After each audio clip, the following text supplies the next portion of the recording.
So hello everyone, welcome to student family. और ये हमारी आज की बिजनेस मैनेजमेंट की 4th लेक्चर्स होगी, जहाँ पे हम बात करने वाले हैं अपनी ऑर्गेनाइजिंग के ऊपर।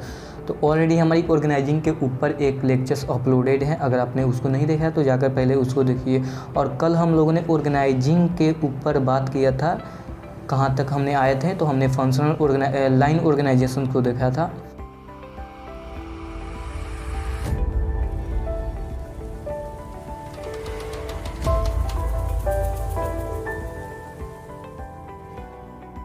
ऑर्गेनाइजेशंस होता क्या है, तो improvement over the line organisations. Functional organisations जो है वह हमारा इम्प्रूवमेंट है लाइन ऑर्गेनाइजेशंस का। उसमें बहुत सारे एरर्स वगैरह थे, उन सभी एरर्स को हटाने के लिए हमने क्या किया, फंक्शनल ऑर्गेनाइजेशंस को लाया। और एक बात याद रखिएगा कि फंक्शनल ऑर्गेनाइजेशंस जो है वो F.W. टेलर के द्वारा गिवन किया गया है। फंक्शनल ऑर्गेनाइजेशंस का जो डिफिनीशंस है वो F.W. टेलर का द्वारा गिवन किया गया है। और इसमें यूनिटी ऑफ कमांड जो होता है वो फॉलो नहीं होता है। यूनिटी ऑफ कमांड इसमें फॉलो नहीं होता है। और ये जो हमारा फंक्शनल ऑर्गेनाइजेशंस है, ये जो हमारा फंक्शनल ऑर्गेनाइजेशंस है वो किस पे बेस है, तो फंक्शनल फोरमैनशिप के ऊपर बेस है। फंक्शनल फोरमैनशिप के ऊपर बेस है। फोरमैनशिप के ऊपर बेस है। जो हमारा फंक्शनल ऑर्गेनाइजेशन है वो किस पे बेस है, फंक्शनल फोरमैनशिप के ऊपर बेस है। और ये किन के द्वारा गिवन किया गया था, तो ये F.W. टेलर के द्वारा गिवन किया गया था। यहाँ से पूछ सकता है कि फंक्शनल ऑर्गेनाइजेशन जो है वो किन के द्वारा गिवन किया गया था, तो ये F.W. टेलर के द्वारा गिवन किया गया था।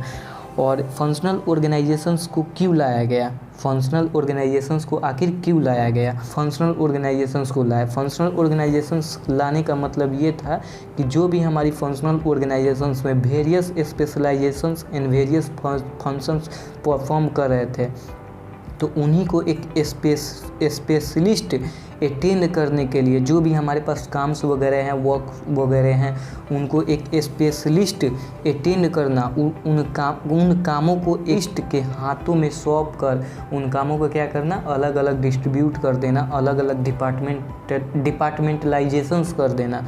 इसी के लिए आया था हमारा functional organisations. Different functions various department के हाथों में क्या किया गया, सौंप दिया गया। डिफरेंट फंक्शंस जो थे हमारे वेरियस डिपार्टमेंट के हाथों में क्या किया गया, सौंप दिया गया। यहाँ पे देख सकते हैं, हमने यहाँ पे एक चार्ट है, जैसे कि gangs foreman, speeds, inspectors, repairs, root clerk, instruction, time and shop. इसको क्या किया गया, वेरियस डिपार्टमेंट में बांट दिया गया। वेरियस डिपार्टमेंट में क्या किया गया, बांट दिया गया। और इन सभी ने अपनी कामों को अच्छे तरीके से, ताकि जो भी हमारी काम्स वगैरह हैं उसको अच्छे तरीके से क्या किया जाए, अच्छे तरीके से परफॉर्मेंस में लाया जाए। उसके बाद से हम बात करते हैं अपनी लाइन ऑर्गेनाइजेशंस के ऊपर। तो लाइन ऑर्गेनाइजेशंस क्या कहता है, लाइन ऑर्गेनाइजेशंस क्या है, ये इम्प्रूवमेंट है फंक्शनल ऑर्गेनाइजेशंस की।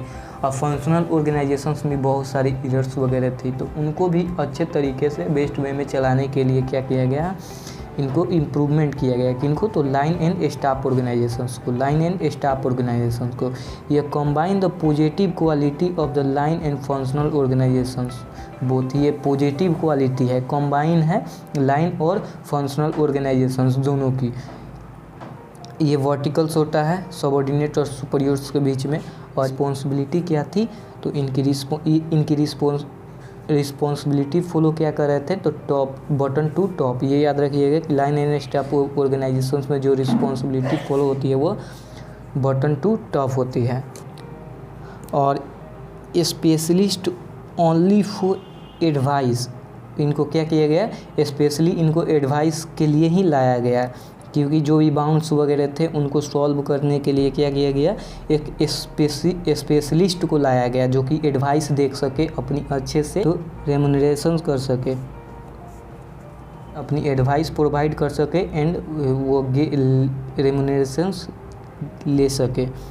उसके बाद से हम चलते हैं अपनी नेक्स्ट टॉपिक के। अब इस ग्राफ में समझते हैं कि जो क्वालिटी एडवाइज़र्स है वो प्रोडक्शन डिपार्टमेंट को क्या एडवाइस दे रहा है। तो इसीलिए हम क्या बोले थे कि जो हमारा ये जो लाइन एंड स्टाफ ऑर्गेनाइजेशन है वो क्या है, एक एडवाइजर्स के तौर पे काम करता है। इम्प्रूव करते हैं अपनी नेक्स्ट टॉपिक पे। नेक्स्ट टॉपिक क्या है, कमिटी ऑर्गेनाइजेशंस। नेक्स्ट टॉपिक हमारा क्या है, कमिटी ऑर्गेनाइजेशन। तो कमिटी ऑर्गेनाइजेशंस देखते हैं। संस क्या है, कमिटी ऑर्गेनाइजेशंस जो है वो एक ग्रुप है पर्सन्स का, जहाँ पे क्या होता था कि बहुत सारे हमारे प्रॉब्लम्स वगैरह पे डिस्कशंस होते थे और उसके सॉल्यूशन प्रोवाइड किए जाते थे। बहुत सारे डिस्कशंस वगैरह करके उसके ऊपर सॉल्यूशन प्रोवाइड किए जाते थे अपनी कमेटी के द्वारा। जितने भी हमारे कमेटी में मेंबर्स थे उनके द्वारा एक क्या किया जाता था, सॉल्यूशन प्रोवाइड किया जाता था जो भी हमारे ऑर्गेनाइजेशंस में प्रॉब्लम थे। तो यहाँ पे लिखा गया कि complementary of line and staff organization. ये क्या है, कॉम्प्लीमेंट्री है लाइन और लाइन एंड स्टाफ ऑर्गेनाइजेशंस का। Committee is group of person, वहीं committee is group of persons appointment extend the specials business. वहीं एक स्पेशल्स बिजनेस के लिए हम क्या करते हैं, अटेंड करते हैं, एक कमिटी को ग्रुप करते हैं, ग्रुपिंग करते हैं। And job are provided to committee are not a single persons. और हम कोई भी कमिटी को बैठाने से पहले को क्या हम एक सिंगल पर्सन को बैठा सकते हैं, अपनी प्रोवाइड कर सकते हैं, कमिटी नहीं कर सकते हैं। इसीलिए हमने क्या किया कि एक कमेटी बैठाई जहाँ पे ग्रुप ऑफ पर्सन्स डिस्कशंस कर रहे थे अपनी प्रॉब्लम के ऊपर, और उस प्रॉब्लम के ऊपर डिस्कशंस करने के बाद उसकी सॉल्यूशन प्रोवाइड कर रहे थे ओवरकम हमारी ऑर्गेनाइजेशंस में, जो क्योंकि हमारी मैनेजमेंट जो है वो अच्छे से चल सके। और ये एक रूल फॉलो करता है जो कि वन मैन वन वोट। ये याद रखिएगा कि इसका एक डेमोक्रेटिक प्रिंसिपल्स है जो कि फॉलो करता है वन मैन वन वोट। ये याद रखिएगा, पूछ सकता है कि वन मैन वन वोट कौन से टाइप के ऑर्गेनाइजेशंस है, तो ये हमारा कमिटी ऑर्गेनाइजेशंस है, सही, वन मैन वन वोट।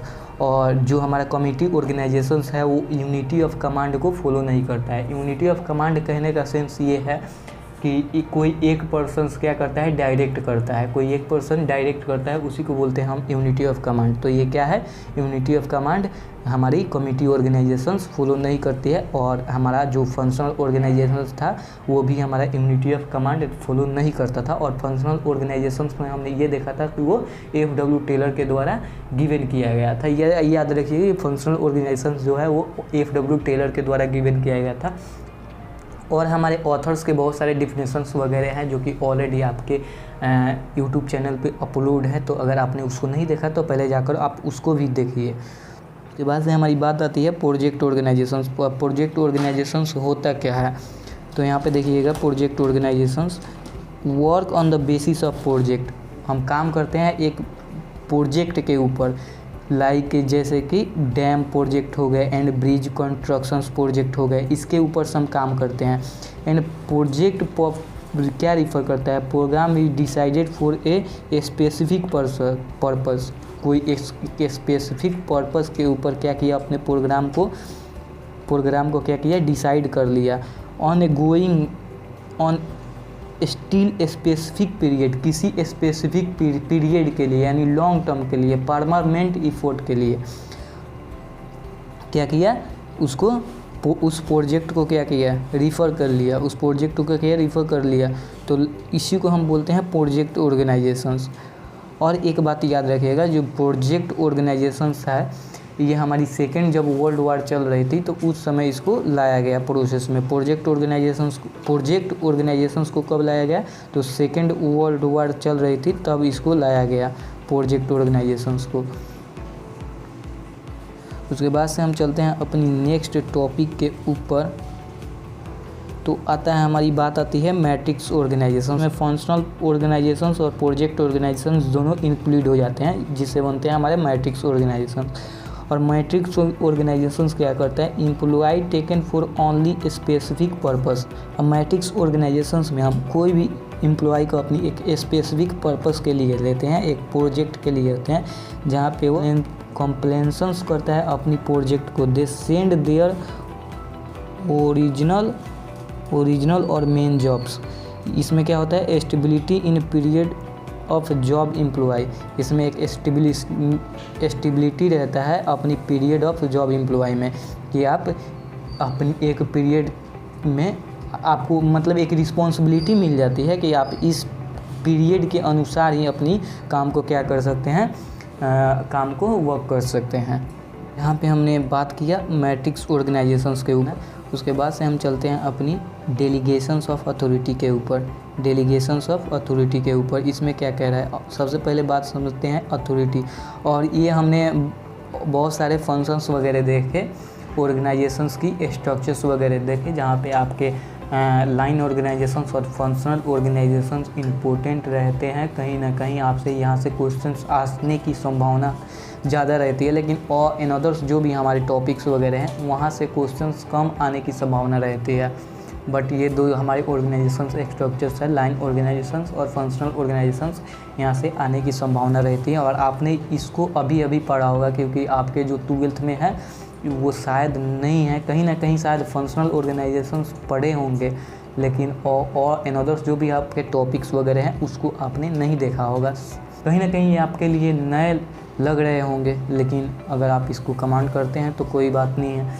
इसमें ज़्यादा कुछ देखने की ज़रूरी नहीं है, हमको ज़्यादा डिटेल में जाने की ज़रूरी नहीं है, तो नहीं रहने वाला है, तो इसीलिए हम इस पर ज़्यादा फोकस वगैरह नहीं करेंगे।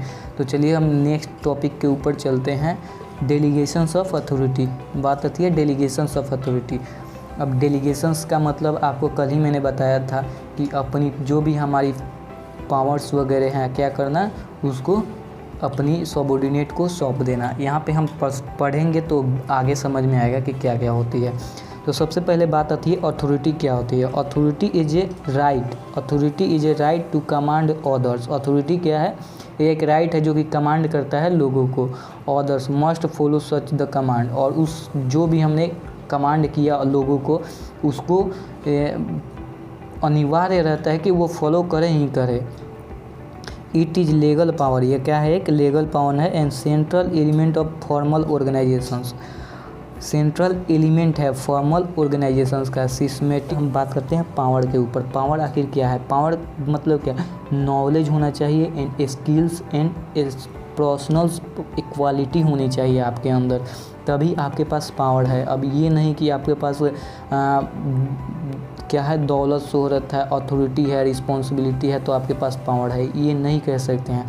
आप एक अच्छे नॉलेज स्किल्सफुल पर्सन्स होने चाहिए, तभी आपके पास पावर है। आप गन लेकर किसी को डरा सकते हैं, लेकिन आपके पास चलाने का आइडिया नहीं है तो आपसे डरेगा कौन।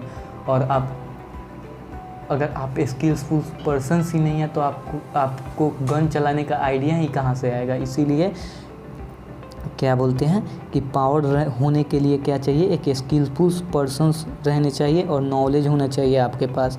द पावर क्या है, मे बी विथ इन और outside of business. Authority is basis for responsibility, जो भी हमारी अथॉरिटी होती है वो बेसिस करती है रिस्पॉन्सिबिलिटी पे, वाइल नॉट पावर, ये पावर पे बेसिस नहीं करती है। अब उसके बाद से हम बात करते हैं अपनी रिस्पॉन्सिबिलिटी पे। तो रिस्पॉन्सिबिलिटी क्या होती है, responsibility is a obligations of subordinate. Responsibility क्या है, एक दायित्व है सबऑर्डिनेट का, जो कि परफॉर्म करता है अपनी ड्यूटी को एंड रिक्वायरमेंट को। जो भी सुपीरियर्स ने ऑर्डर्स वगैरह दिया है उसको क्या करना, ऑब्लिगेशंस करना, उसकी रिस्पॉन्सिबिलिटी को उसकी जो भी हमारी सबऑर्डिनेट की रिस्पॉन्सिबिलिटी है जो उन्हें सुपीरियर्स ने सौंपी है, उसको क्या करना, उसको ऑब्लिगेशन उस रिस्पॉन्सिबिलिटी को क्या करना, इम्प्रूवमेंट करना, उसी को हम बोलते हैं responsibility. Obligations in sense of responsibility. अगर आपका दायित्व तो नहीं है तो रिस्पॉन्सिबिलिटी खाक रहेगी, कुछ नहीं रहेगी। उसके बाद से बात करते हैं accountability. Widely use in military organisations. जो अकाउंटेबिलिटी होता है वो कहाँ पे यूज होता है, वाइडली मिलिट्री ऑर्गेनाइजेशंस, ये कहने का है, लेकिन हमारी अकाउंटेबिलिटी जो है वो सारे जगहों पे यूज होती है, लेकिन यहाँ पे दिया हुआ है तो मिलिट्री ऑर्गेनाइजेशंस में वाइडली यूज होता है। अकाउंटेबिलिटी क्या रिफ़र करता है, आपकी liability of discharge assigning the duty. अब आपका एक लाइबिलिटी बन जाता है जब आपने असाइन कर दिया अपनी ड्यूटी को, task to by subordinate and accountability is answerability. अब यहाँ पे आपने रिस्पॉन्सिबिलिटी देखा था, एक रिस्पॉन्सिबिलिटी तो आपको सौंप दिया आपके सुपीरियर्स ने, लेकिन उस अकाउंटेबिलिटी को क्या, उस अकाउंटेबिलिटी जो हमारी अकाउंटेबिलिटी है वो अच्छे से चल रही है या नहीं चल रही है, उसकी क्या करना है, एंसरबिलिटी देखना, उसकी एंसरबिलिटी देखना, उसको क्या करना, प्रोवाइड करना अपने सुपीरियर्स को, उसको देखना कि अच्छे से चल रही है या नहीं चल रही है। जो भी हमने असाइन ड्यूटी किया, जो भी हमने असाइन ड्यूटी वगैरह हमारी जो भी लाइबिलिटी थी उसको बेस्ट वे में चलाने के लिए जो भी हमने रिस्पॉन्सिबिलिटी लिया था वो चल रही है या नहीं चल रही है। उसके बाद से हम बात कर लेते हैं अपनी डेलीगेशंस ऑफ अथॉरिटी कॉन्सेप्ट। अब डेलीगेशंस ऑफ अथॉरिटी कॉन्सेप्ट कहने का सेंस क्या है कि डेलीगेशंस आखिर होता है क्या है। डेलीगेशंस क्या है, ग्रांटिंग अथॉरिटी है और राइट है decisions making in certain define the area and charging the subordinate. क्या डिफाइन करता है, एरिया और charging the subordinate with responsibility for the carry assigning the task. अब यहाँ पे क्या हुआ कि आपके जो भी सबऑर्डिनेट है उसको आपने क्या किया कि अपनी अथॉरिटी को क्या किया, डेलीगेशंस कर दिया, उसको अधिकार दे दिया, थोड़ी सी अपने अथॉरिटी क्या दी, उसको दे दी, थोड़ी सी अथॉरिटी आपने उसको गिवन कर दी। उस अथॉरिटी को क्या करेगा, वो अच्छे तरीके से रिस्पॉन्सिबिलिटी उसको क्या करेगा, कैरी ऑन करेगा। उसकी जो भी उसकी टास्क वगैरह हैं, जो उसकी रिस्पॉन्सिबिलिटी लिया है उसको अच्छे तरीके से क्या करेगा, चलाएगा, उसको अच्छे तरीके से क्या करेगा, चलाएगा। तो यहाँ पे कुछ नेचर्स दिए गए हैं कि तो it is an act of process, act और प्रोसेस। जो हमारी डेलीगेशंस है वो एक्ट और प्रोसेस दोनों है। It is an art not a science.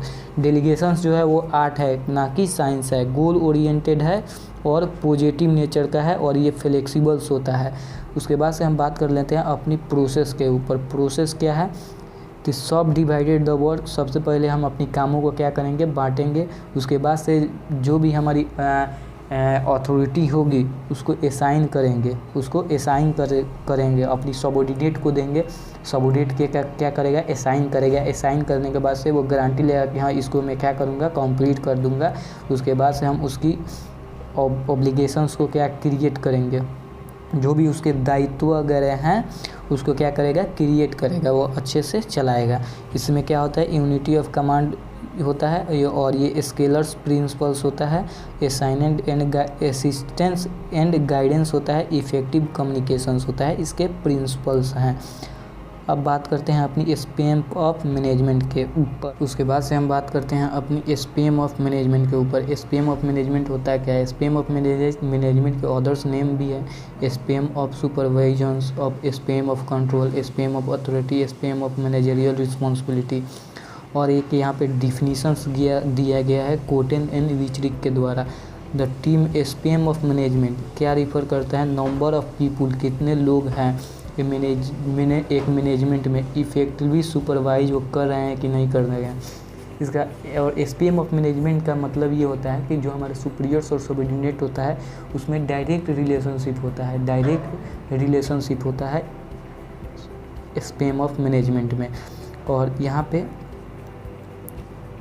तो ये कुछ ज़्यादा इम्पोर्टेंट नहीं रहने वाला है, इसको हटाते हैं हम। और यहाँ पे यही बताया गया है कि जो भी हमारी क्रॉस रिलेशनशिप होता है, यानी एक सुपीरियर्स और सबऑर्डिनेट के बीच क्या वो अपनी बातों को रख सकता है, वो अपनी बातों को रख सकता है, यही सब बताया गया है। ज़्यादा कुछ इम्पोर्टेंट नहीं है यहाँ पे, तो इसको हम छोड़ते हैं यहीं पे। उसके बाद हम चलते हैं तो अपनी बात आती है डिसेंट्रलाइजेशंस के ऊपर। अब डिसेंट्रलाइजेशन कहने का मतलब डेलीगेशंस देखा था। डेलीगेशंस में क्या हुआ था कि जो हमारा सुपीरियर था उसकी जो भी अथॉरिटी थी एंड रिस्पॉन्सिबिलिटी थी उसने अपनी एक सबऑर्डिनेट को दे दिया था, अपनी पावर एक सबऑर्डिनेट को गिवन कर दिया था, एक सिंगल सबऑर्डिनेट को, कि आप इस तरह से वर्क करो। लेकिन यहाँ पे क्या होता है डिसेंट्रलाइजेशंस में कि ये सबको अधिकार दे देता है। यहाँ पे देखिएगा making provision for appropriate centralization. जितने भी हमारे पास सबऑर्डिनेट हैं उनको क्या करना, एप्रोप्रिएट कर देना अपनी प्रोविजंस को, जो भी हमारे पास ऑब्जेक्टिव्स वगैरह है उसको उसी ऑब्जेक्टिव के लिए क्या करना, एप्रोप्रिएट कर देना। Making provision for developing managers, और उसी हिसाब से अपनी प्रोविजंस को डेवलप करना है। Making provisions for effective and communications coordinations लाना।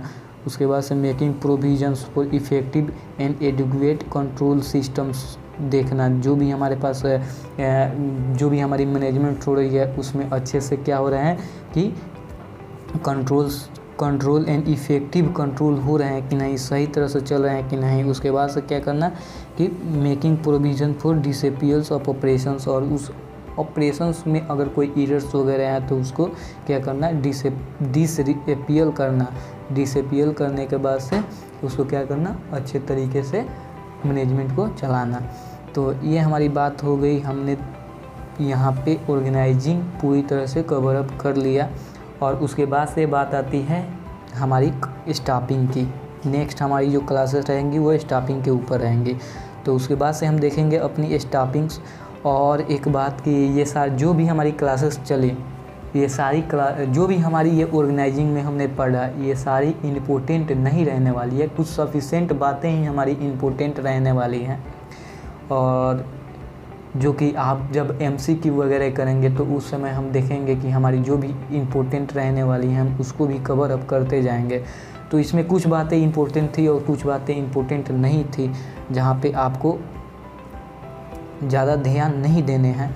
तो नोट्स वगैरह हैं वो ऑलरेडी हमारी टेलीग्राम चैनल पे प्रोवाइड कर दिए गए हैं। अगर आपने उसको नहीं देखा है अभी तक तो पहले उसको अच्छे से देख लीजिएगा, अच्छे से रिकॉल कर लीजिएगा, उसके बाद से वीडियो देखिएगा, फिर उसके बाद से अपनी नोट्स को देखिएगा। उसमें आपकी जो भी डाउट वगैरह रहेंगे वो कंप्लीट हो जाएंगे। एंड इन अदर्स जो भी आपके डाउट होते हैं वो टेलीग्राम चैनल पे आप पूछ सकते हैं, और टेलीग्राम चैनल का लिंक आपके डिस्क्रिप्शंस बॉक्स में है, तो वहाँ से जाकर आप ज्वाइनिंग कीजिए। ज्वाइनिंग करने के बाद से आप वहाँ से ज्वाइन हो सकते हैं, और ज्वाइन होने के बाद से आप अपनी सारी बातों को हमारे साथ शेयर कर सकते हैं। एंड अभी तक आप इस चैनल पे नए हैं, सब्सक्राइब नहीं किए हैं, तो सबसे पहले सब्सक्राइब कीजिए एंड लाइक कीजिए और ज़्यादा से ज़्यादा शेयर कीजिए, ताकि और भी बच्चे हमारे साथ जुड़ सकें। हम जो हमारा लक्ष्य है यूनिवर्सिटी में एडमिशन्स लेने का, उसको हम अच्छे से कंप्लीट कर सके। तो नेक्स्ट हमारी क्लास होगी स्टाफिंग की, तो मिलते हैं अपनी स्टाफिंग के ऊपर। तो चलिए हम यहीं पे वीडियो को एंड करते हैं, तब तक के लिए थैंक यू एंड बाय।